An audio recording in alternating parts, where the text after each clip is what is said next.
Oi, gente. Estamos aqui para mais uma edição do programa Questão de Ordem. Hoje a nossa convidada é a advogada Samantha Pineda, nossa conhecida aqui do canal AgroMais, especializada em direito ambiental, direito agrário. Samantha, obrigado por ter vindo aqui nesse momento muito importante de discussão da COP30. Oteno, sempre muito bom estar aqui e não dá para a gente não estar falando desse tema, né? Porque ele está bombando, a gente precisa saber e analisar porque tem consequência. Tem muita consequência, mas também tem esse lado a gente vai falar muito do agro aqui como vitrine, porque a gente está com muitos documentos sendo apresentados, né? Recentemente, um agora sobre agricultura tropical. Quem está elaborando esses documentos? Olha, o Fórum Brasileiro de Agricultura Tropical tem muita gente dentro. Tem ciência, tem a academia toda, tem cientistas mesmo, tecnologia, tem Embrapa, e as instituições, tem CNA, tem todo a FPA, tem a parte de representação política. Então, assim, é um fórum de fato que trouxe as associações de cada produção para discutir e trazer, num documento só, vários dados. Isso foi apresentado pelo nosso representante do agro lá na COP, que é o Roberto Rodrigues, que está sendo um gigante para fazer com que essa mensagem chegue. Porque essa COP, Valteno, ela não é a COP do agro, ela é a COP do financiamento e da implantação. E aí a gente conseguiu fazer com que houvesse uma agrizone, que está funcionando lá 1,8 quilômetros do parque oficial, onde tem a Blue Zone e a Green Zone, que são as zonas da conferência. Tem essa agrizone super programada, o agro se preparou, a Embrapa fez isso tudo e muitas entidades se juntaram porque a gente já sabia que ia ter chumbo para o lado do agro, né? É verdade. Quando a gente fala em agricultura tropical, para quem está nos vendo, às vezes fala assim, mas o que é agricultura tropical? Tem agricultura de clima temperado, né, que é na Europa, tem as agriculturas de clima frio até. Mas a agricultura tropical, ela não é uma inovação, mas é um manejo, um jeito que a gente resolveu fazer dos anos 70 para cá. E o que foi que resultou? A agricultura tropical foi uma revolução, porque só com tecnologia nós conseguiríamos produzir como produzimos aqui no Brasil. Então a gente tem, se a gente olha aqui, né, o próprio AgroMais traz bastante isso, nós temos 2, 3, às vezes 4 safras sendo feitas num ano, porque a gente tem a safra de verão e de inverno, que nos é possível, você falou da agricultura temperada, lá não é possível porque neva, então tem uma safra e depois vem a estação do frio. Aqui não, aqui é sempre calor, está sempre chovendo, a gente tem sempre clima favorável. Além de tudo, nós colocamos nesse benefício climático a questão das tecnologias, então nós fazemos sistemas integrados, tem milho com braquiária, tem lavoura-pecuária, tem lavoura-floresta, tem floresta-pecuária, tem os 3 combinados. E a gente está fazendo isso com uma excelência de sustentabilidade de solo, por exemplo, com bioinsumos, com plantio direto, com todo o maquinário funcionando com biocombustíveis. Então a agricultura tropical ela é jovem, porque nós descobrimos, é o que você falou, nos últimos 70 anos na história da humanidade, isso é o quê, né? Uhum. Ela é jovem e ela é extremamente revolucionária, porque nós passamos em 40 anos de compradores, de importadores de comida, para um grande exportador de alimento, graças a essa agricultura tropical, que o mundo ainda não olhou para ela. Porque se a gente for ver a hegemonia geopolítica, sempre foi do norte, do hemisfério norte. Vamos falar dos Estados Unidos e Europa. Hoje a gente tem a China puxando o carro do desenvolvimento aí, que está lá no Oriente. Quando a gente fala agricultura tropical, esse cinturão tropical, é ele que tem a possibilidade de acabar com a fome no planeta, que é um grande problema. Mas, no entanto, a gente acaba passando a ideia, ou até o momento, a ideia que se passou do Brasil, em grande parte, é de um país que desmata, de produtores que não são compromissados com o meio ambiente, embora tenhamos o Código Florestal. Por que a gente ainda tem esse estigma em alguns lugares? Você viu como foi o desmatamento da Europa? Você viu como foi o desmatamento dos Estados Unidos? A gente não viu porque aconteceu antes, e quando a gente começou a falar de meio ambiente já estava desmatado. É verdade. Então o primeiro foco é o seguinte, falam de desmatamento no Brasil porque aqui tem floresta, porque senão não falavam. Ninguém fala de desmatamento na Europa, não tem floresta lá. Então, o primeiro ponto é, temos florestas. Por isso não tem um Código Florestal? É óbvio. O segundo ponto é a questão econômica. Quando o Brasil se colocou como esse player importante, competitivo, e competitivo às vezes até de uma forma cruel, porque a gente produz aqui o dobro, o triplo do que eles produzem lá de um jeito sustentável e mais barato. Quando a gente olha para isso, a parte comercial vem. Onde a gente pode pegar para frear esses caras? Na parte ambiental. O discurso é esse agora. Então a gente precisa olhar para isso com duas vertentes. A primeira, questão ambiental de fato, vamos proteger floresta porque é só lá que tem. E a segunda, essa parte comercial. Se a gente produz de verdade, nós temos, vamos lá, para quem não sabe, né? Nós temos 8% do território brasileiro com agricultura. E a gente é super campeão de exportação de um monte de grãos. Nós temos 20% com pastagem e a gente já foi aí, fica revezando com os Estados Unidos e com outros países essa cabeceira de quem exporta mais carne. Então nós somos um perigo, de fato, para a economia global. Porque se a gente resolve que a gente vai planejar e nós vamos sim suprimir vegetação, onde, claro, a nossa legislação permite, para efetivamente plantar, ninguém vai concorrer com o Brasil. Bom, é uma COP que trata do clima, de aquecimento, e tem uma preocupação em que a gente não alcance 1,5 grau de temperatura até 2 graus em um século. Mas aí vem as responsabilidades sobre cada um por esse aquecimento. Eu já ouvi vários especialistas aqui do nosso setor dizendo qual é a contribuição do agro no aquecimento global, no aquecimento aqui no Brasil.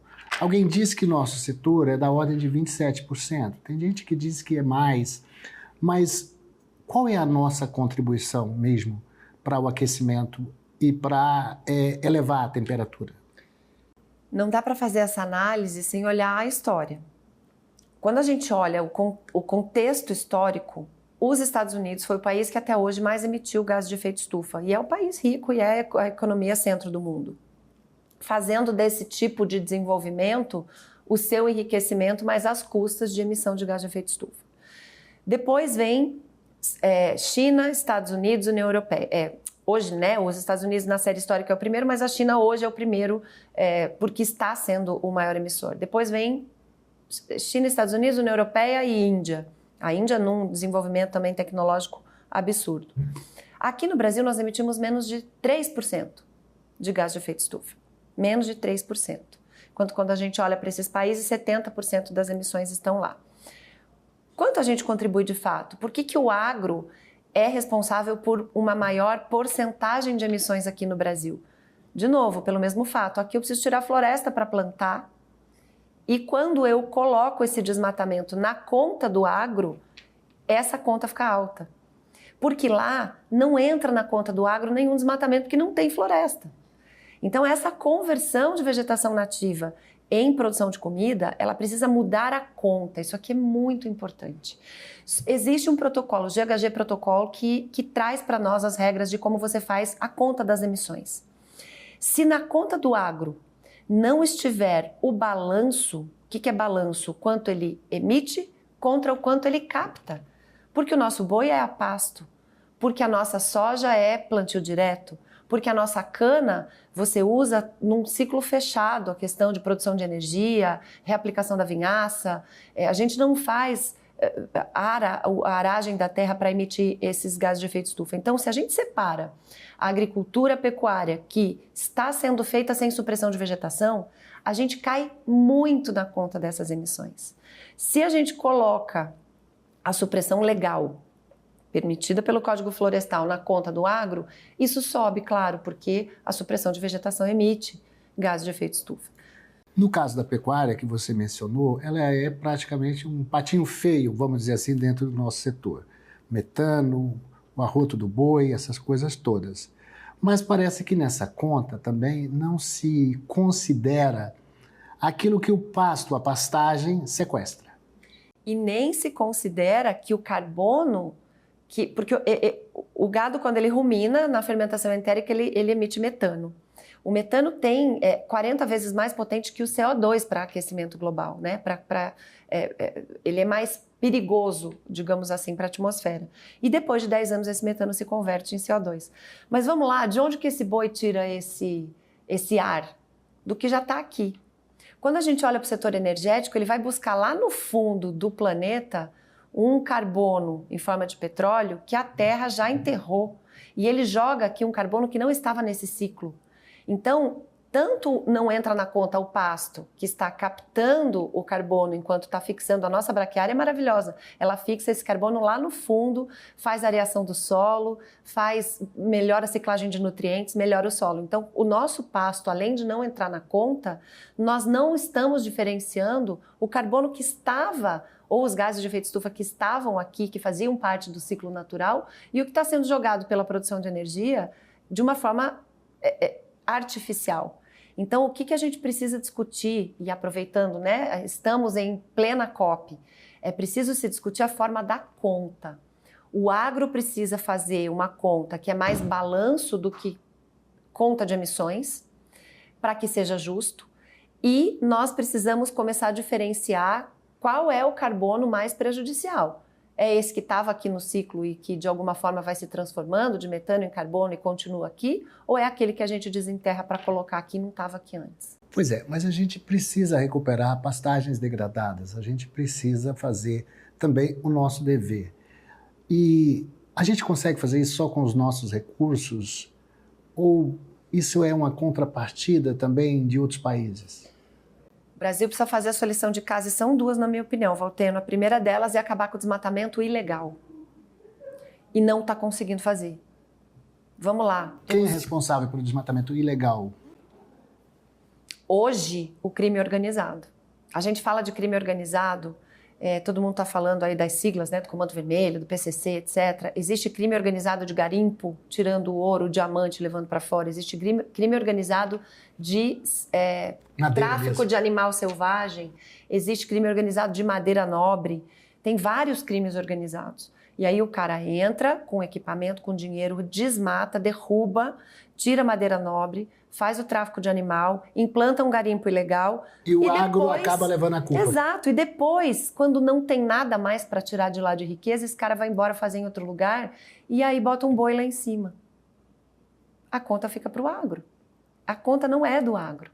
Só que o que me revolta é que nós estamos falando de desmatamento ilegal há muitos anos. Cadê a regularização fundiária? O próprio crime organizado não deixa fazer. A gente vai para estados, Roraima, o próprio Amazonas, Pará, é absurdo. Tem áreas que você não consegue entrar, né? Você não entra. E quem são eleitos lá, os prefeitos, quem são eleitos os vereadores, quem são eleitos... Muitas vezes são representantes desses interesses. E a gente não consegue caminhar. Então, ou a gente tem uma política forte de regularização fundiária para colocar um CPF em cima das terras, ou nós não vamos resolver esse calcanhar de Aquiles, que é o desmatamento ilegal. E o outro, recuperação de pastagens degradadas. Quando a gente começou a desbravar o Cerrado, nós achávamos que era igual produzir aqui no Sudeste, no Sul.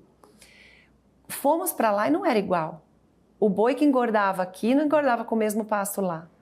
E aí as pessoas quebraram, as pastagens ficaram degradadas. Você olha naquelas fazendas de cupinzeiro, o cupim é terra boa, mas é terra degradada. Fazenda de cupinzeiro, um monte de erosão. Não foi porque o produtor quis quebrar, foi porque ele não sabia mexer na terra. Agora a gente tem tecnologia e precisa fazer isso. Nas duas coisas, tanto na política de regularização fundiária do Brasil, quanto na questão de recuperação de pastagens degradadas, eu entendo que sim, tem que vir capital internacional. Porque toda a nossa sustentabilidade neutraliza emissões deles. Se eu emito 3%, eu estou neutralizando a emissão de quanto por cento desse planeta que não é meu? A gente vai para o intervalo e eu volto daqui a pouquinho conversando com a Samantha Pineda, advogada especialista em direito ambiental e direito agrário, para a gente falar sobre isso que ela acabou de mencionar. Quem paga essa conta, hein? Quem é que paga pelos serviços ambientais? O produtor que mantém a floresta, as áreas de preservação, enfim. Quanto custa isso imobilizado? Quem é que dá conta de pagar por isso? A gente vai para o intervalo e volta daqui a pouquinho.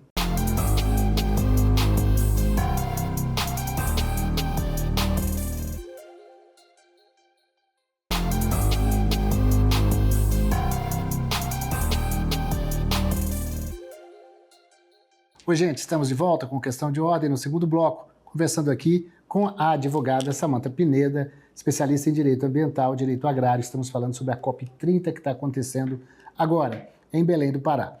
No último bloco eu fiz então a pergunta, quem é que paga por isso? Porque se a gente mantém 66% das nossas florestas, enfim, da nossa vegetação nativa em pé, na Amazônia chega isso a quase 80%, 80%, um patrimônio imobilizado da ordem de 3 trilhões de reais. Isso custa caro. Você, quando compra uma propriedade, você não compra só os 20%, você compra tudo.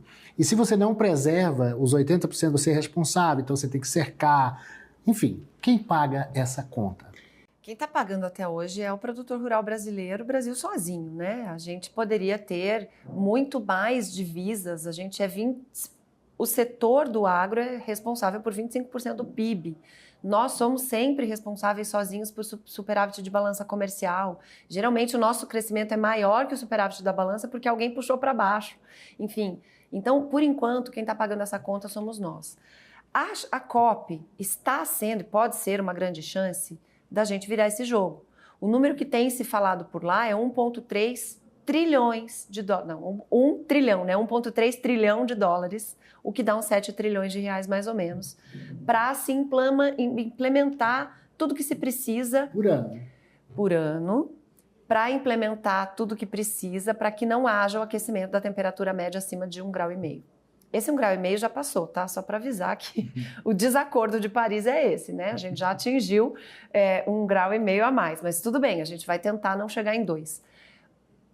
Este momento e esses fundos poderiam ser direcionados para desenvolvimento, o pior IDH do Brasil é dos povos da floresta, desenvolvimento de economias sustentáveis, podia ser para a regularização fundiária, como falamos no bloco anterior, o pior índice de economia, saúde, educação é no meio da floresta. Então, se nós investíssemos isso para que essas pessoas da floresta tivessem alternativa econômica, nós conseguiríamos virar esse jogo. Eu não vejo essa discussão. Eu vejo o Fundo Florestas para Sempre está ocupando um papel de protagonismo nas discussões. E o que é floresta para sempre? É desmatamento zero. E aquela menina vai viver de que lá no Marajó? Vai se prostituir? É o que está acontecendo. Pois é, isso a gente está falando de compromissos globais dos países que são membros, mas internamente. A gente tem uma lei aprovada de pagamento por serviços ambientais, mas aqui no Brasil a gente também não consegue. A gente tem um plano safra com juros lá nas alturas, a gente tem, na verdade, não tem seguro quando acontece um desastre climático, o produtor fica à míngua, como está no Rio Grande do Sul, Mato Grosso do Sul, Paraná. Então, qual é a nossa parte brasileira nesse problema? Enquanto agora não é produtor, eu estou falando da administração, do Ministério da Agricultura, do Ministério do Meio Ambiente, do Ministério da Fazenda. De Relações Exteriores, ministérios que precisavam colocar sustentabilidade como valor agregado de tudo que sai do Brasil. No orçamento. Exato, que precisavam colocar esse planejamento. O Brasil não tem planejamento. O planejamento é para multar. Exato, o planejamento é fiscalização, comando e controle. Mas e o planejamento? Quanto vamos tirar da Amazônia? Onde vamos explorar minério? Temos terras raras agora? No auge das discussões também? Quanto o Brasil vai explorar desse minério? Como vai ser a exploração do petróleo que está lá, não é na Foz, é 500 quilômetros depois do Amazonas? De que forma isso vai virar divisas para nós? Como a gente vai fazer a educação? A gente está no auge da discussão do Plano Nacional de Educação. Fazer com que essas pessoas consigam se capacitar para fazer com que a vida aqui dentro, com a sustentabilidade que nós queremos ter, possa ser viável. Não existe esse plano, Valteno. A discussão fica... Veja o contrassenso. Final do ano passado, nós estávamos aqui aprovando a lei do mercado regulado de carbono. Grande chance de pagamentos por serviços ambientais, carbono é um deles. Tem biodiversidade, tem água, tem solo, tem paisagem. O Brasil podia ser um grande player de turismo friendly, enfim, porque a gente tem muita paisagem. Mas o que a gente estava fazendo? Enquanto aqui nós estávamos aprovando o mercado de carbono para valorizar o que temos de sustentável, lá no Azerbaijão, o Brasil subiu sua meta para 67% de NDC. Ou seja, a minha descarbonização, né, para quem não está familiarizado aí com os temas, a descarbonização do Brasil vai ser de 67%. Esse 67% é assim, eu vou diminuir emissões em 67% e tudo que eu prometer como NDC, eu não posso botar em mercado de carbono, dupla contagem é proibido. Então a gente aqui tentando fazer valorização e o pessoal lá fora entregando de graça. Não tem plano, não tem estratégia, isso que mais me assusta. Eu não me assusto com crise, eu me assusto com falta de perspectiva. Quando eu estou sem dinheiro, eu falo, tudo bem, mas espera aí, eu vou enxugar as contas, eu tenho para receber aquele e aquele, eu tenho um plano. Quando eu estou sem férias, eu digo, não, espera aí, eu estou trabalhando demais, eu vou fazer aqui 6 meses de arranque, mas eu vou parar um mês depois. Não tem plano no Brasil, isso que me assusta. Você fala muito, é um tema que você gosta muito de falar aqui no canal, sobre essa questão do mercado regulado de carbono, como é que o agro se insere dentro disso, é obrigatório, é optativo. A forma como o Congresso resolveu esse tema foi satisfatória para você? Eu acho que a lei foi boa. Eu acho que a lei do mercado de carbono foi uma lei coerente. Nós fizemos um mercado regulado possível, criamos um sistema brasileiro de comércio de emissões. Pecamos um pouco na questão da gestão, porque está muito concentrado em um órgão X, e o meu medo é que isso vire balcão, porque nós temos uma quantia significativa de créditos de carbono possíveis de serem vendidos. E eu acabo me preocupando com as intenções, porque se eu centralizei num órgão a gestão e se eu disse que é possível fazer um projeto jurisdicional em cima da sua área, o jurisdicional é que o Estado faz, em cima da sua área, enquanto você não manifestar a vontade de fazer o projeto, eu já fico com a antena ligada, né? Porque, peraí, você já está dizendo que o balcão é aqui. O gestor da reforma tributária, né? Quem é que vai... O balcão é aqui. Quem vai pegar o dinheiro? Quem vai pegar? Que no fundo é isso, quem vai pegar o dinheiro. Né? E em que ele vai ser realmente aplicado? Porque a pergunta e a provocação que eu fiz é quem paga tudo isso, né? Porque o produtor, nós acabamos de dizer, imobiliza o patrimônio, ele está fazendo o correto, está levando chibata, porque tudo sobra para ele, pelas razões que você já explicou. Mas... É chegado o momento, talvez, e eu sou otimista com isso, pelo fato de que a humanidade ainda come várias vezes ao dia. Eu vejo o presidente Lula falar muito disso, que ele é a favor de que se alimente, tome o café da manhã, que ele só vai ficar feliz o dia que vê tudo isso, parará, parará. Fala até da tecnologia por trás de uma semente de soja. Mas isso não é um discurso que emplaca em todo o governo, né? O Ministério de Minas e Energia, com o Ministério do Meio Ambiente, com o governo, com os vários entes que formam o governo, que não jogam na mesma linha, no mesmo time, vamos dizer assim. Definitivamente. Vamos pegar o Plano Clima. O Plano Clima foi feito dentro do Ministério do Meio Ambiente. Quando ele veio para fora, todo mundo podia aumentar suas emissões e o agro tinha que diminuir. E aí que foi provocado o Ministério da Agricultura e um pedido formal de várias pessoas, de várias entidades, de várias lideranças, para que esse Plano Clima não fosse divulgado nesse momento. Só aí que o Ministério da Agricultura entrou. Então, peraí, vocês não conversam entre vocês? É o que eu vou reafirmar o que eu falei anteriormente. Não existe um plano. Esse plano não é um plano de governo, é um plano de cada ministério está fazendo a sua política, e a política do Ministério do Meio Ambiente influencia diretamente no Ministério da Agricultura, só que o do Meio Ambiente cresceu, virou o grande Ministério do Meio Ambiente das Mudanças Climáticas, e o Ministério da Agricultura diminuiu. Ficou dividido em pesca, desenvolvimento agrário, agricultura, não conversam entre si também, e a gente não vê essa unidade. Então, é grave porque você acaba passando a mensagem lá para fora de uma desorganização interna. Mas você não acha que o Congresso também tem uma culpa? A gente elogia muito o Congresso, temos uma frente parlamentar brilhante, maioria, majoritária. Mas o que podia o Congresso fazer e pode fazer para a gente não ficar também só nesse discurso de ficar, o governo, o governo, o governo. Mas o governo também é o Congresso, e um Congresso que tem sido cada vez mais empoderado. O Congresso tem grande parte de responsabilidade na execução do orçamento hoje.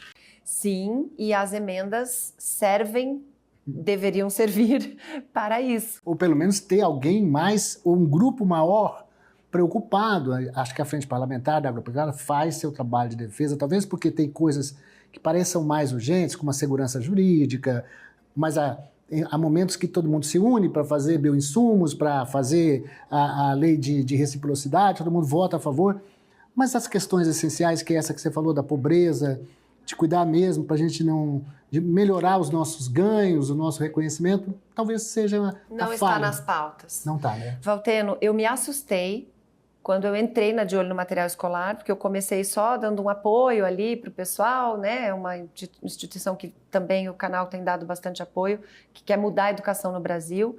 E a Letícia tem sido uma presidente incrível, vai fazer um programa na Band News agora a respeito disso. Eu me assustei quando eu entrei e vi que ninguém falava em educação, assim, 10% do Congresso falava em educação. E toda a campanha você fala, vamos melhorar a educação, a gente fica ouvindo isso, saúde, educação, segurança. É um discurso vazio, porque a educação está péssima. O Brasil está lá na rabeira de todas as avaliações internacionais. Nós não formamos cidadãos. A gente tem analfabeto funcional, o sujeito sai da escola sem saber interpretar texto. E ninguém fala disso. Então, eu acho que o Congresso ele precisa ter um pouco mais de posicionamento com relação a evoluir esta nação. Educação para que a gente forme cidadãos, para que a gente tenha um senso crítico na hora de falar de questões como fome. A fome vem primeiro.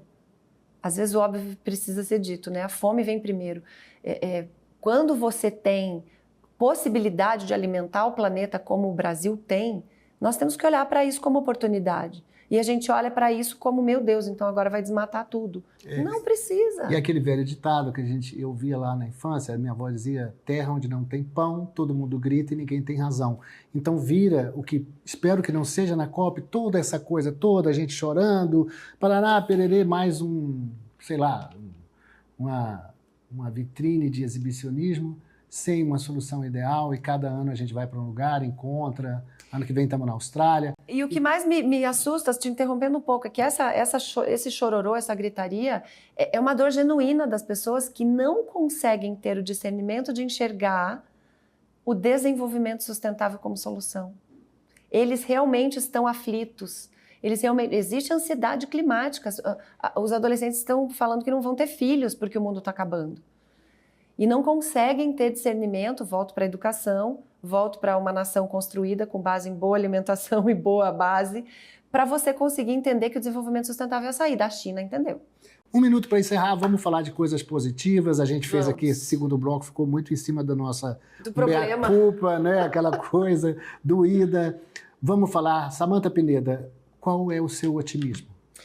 O meu otimismo é que a gente consiga, durante essa COP, até o final dela, mostrar que o agro brasileiro realmente consegue fazer produção com sustentabilidade, que a gente consegue produzir energia limpa, que a gente consegue fazer municípios pujantes, um desenvolvimento de fato com sustentabilidade, que o mundo olhe para a gente como exemplo e que a gente possa fazer com que isso seja espalhado pelo mundo, trazendo riqueza para dentro e levando sustentabilidade para fora. Gente, conversei aqui com a minha querida Samantha Pineda. Obrigado por estar aqui com a gente mais uma vez. Obrigado para você que acompanhou de casa o Questão de Ordem com Samantha Pineda, advogada especializada em Direito Ambiental, Direito Agrário. A gente aqui fazendo essa análise sobre o que está acontecendo na COP30. E a gente se vê na semana que vem em mais um Questão de Ordem.